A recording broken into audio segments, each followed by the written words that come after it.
The young man standing right next to me is a 25-year-old death metal guitarist. Is that right? That is correct.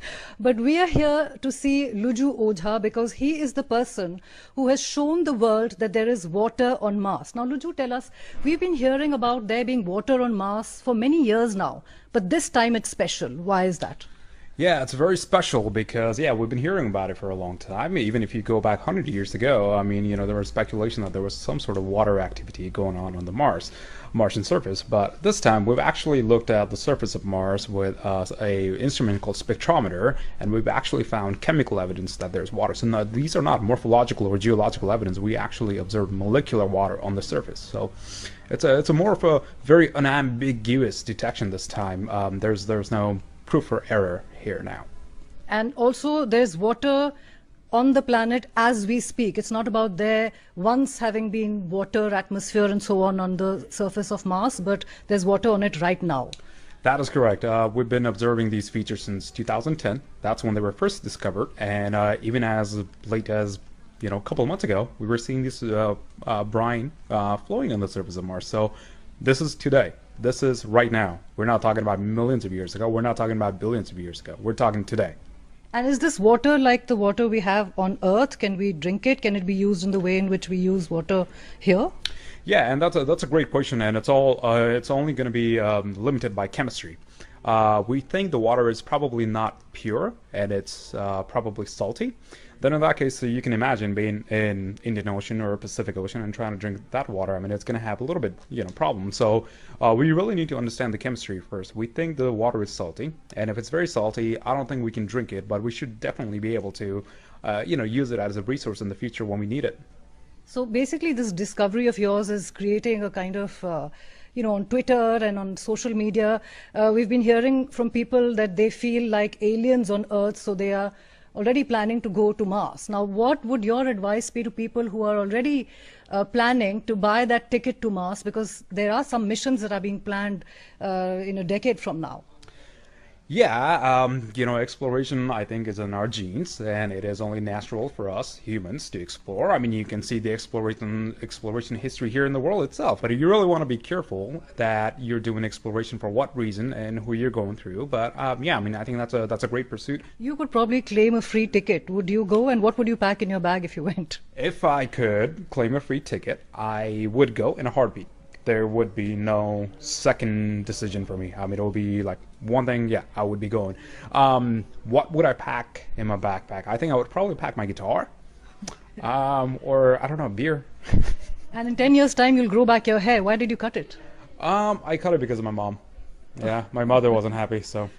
So, but you're growing it back now. I'm growing it back now. Yeah, so my mother will not be happy again, so. But that's all right.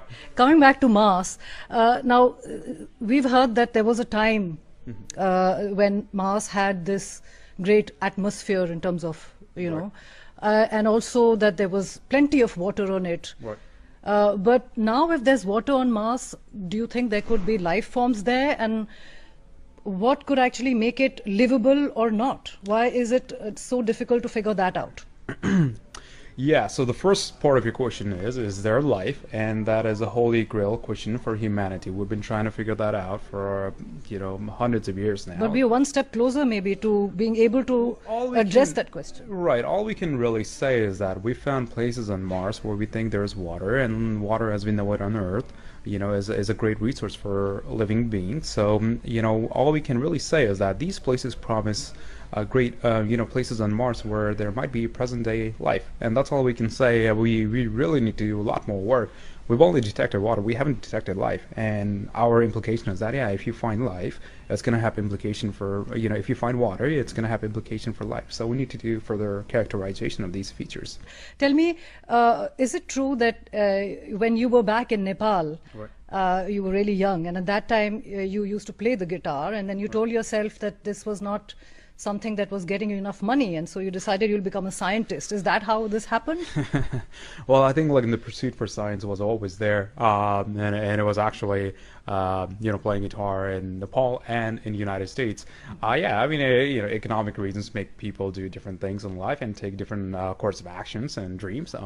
Yeah, but I mean, it was there. But I think like the bigger motivating factor was just the passion and love for science itself, rather than me being poor or anything like that.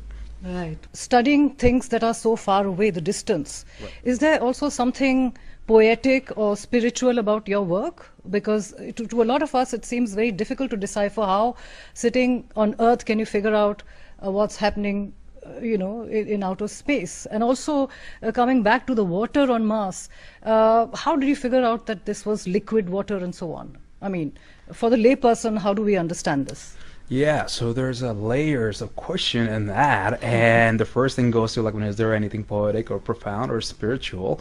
And I would definitely say there's something poetic about it. I think there's something beautiful about it. I mean, if you think about it, we came from stardust. We are nothing other than stardust, culmination into some sort of conscious being, and I think there's like something beautiful about it. Is there anything spiritual? Maybe to a spiritual person it might be spiritual. I'm not spiritual, so for me it's not spiritual. And the other question is, is it poetic? Yeah. Oh yeah. I mean, it's a sense of inspiration for me. It's a source of inspiration for me. So I think that's beautiful. In terms of how we found out that it's liquid, a great example is, for example, if you go out right now and look at a tree, you're going to see the leaf. Leaves on the tree are in green color. Mm-hmm. The reason that is, I mean, our eyes can see red color. I can see the red mic. I can see the yellow. I can see the pink. I can see the blue. But the reason that the leaf looks green is that because it absorbs all the other colors our eyes can see, and it reflects the green color. That's exactly what we did on Mars. We looked and we observed our data. We went to the lab, compared it to whole suits of many different things, and then we found the results. So what does a scientist like you do in his spare time, especially if death metal is his thing? I mean, I don't know. You still play? I play in my spare time, definitely. So now this is a big thing that's happened now, but what is the next step in your research? Yeah, I think the next step, we've sort of like identified that these things are water. Now, the next step is figuring out where the water is coming from. We don't know that. Is the water coming from the Martian atmosphere? Is it coming from the subsurface? Is it coming from the surface? So we don't know that.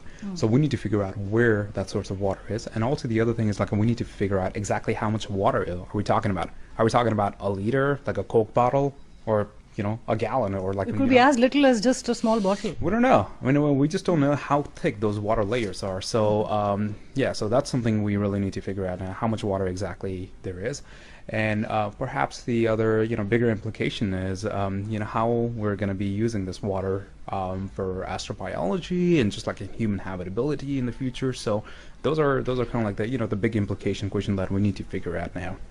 All right. Thank you so very much for talking to NDTV Luju. Thank you.